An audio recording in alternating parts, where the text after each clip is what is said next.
આજે આપણે કુવા ઉપર આવી ગયા છે અને આ છે આપણી બોરની ઓરડી ને આજે નાખવાના છીએ આપણે દવા. તો એક પંપ થઈ ગયો છે ચાર્જિંગ અને બીજો હજુ લાલ લાઈટ થાય છે એટલે પૂરો ચાર્જિંગ થયો નથી, પરંતુ આપણે નાખવાના છે માત્ર 7 પંપ જ, એટલે 2 પંપ છે એમાં મેનેજ થઈ જશે. અને આપણે દવા નાખવાની છે ઘઉંમાં, અને ઘઉંમાં વાત કરીએ તો આપણે 240 એમાઇન સોલ્ટ 58% SL માં જે આવે છે એનો યુઝ કરવાનો છે. તો આપણે વિડીયોમાં જોડાયેલા રહેજો. પંપ આપણે લાવી દીધો છે, હવે પંપને કરી દઈએ, ખોલી દઈએ.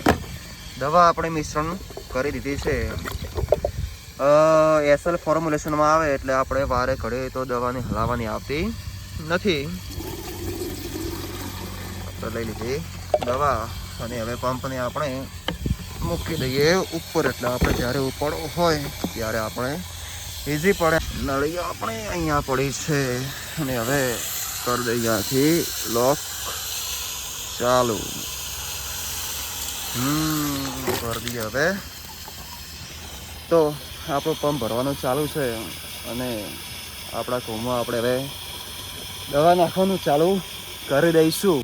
તો મિત્રો આપણે ઘઉંમાં દવા નાખવાનું ચાલુ કરી દીધું છે. તમે જુઓ કેટલું બધું નિંદામણ છે.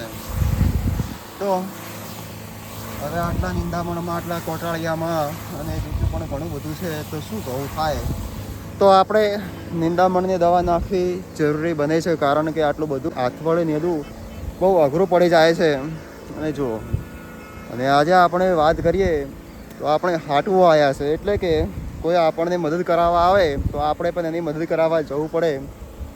આવો રિવાજ, આવી પરંપરા અમારી સાઈડ ચાલુ છે.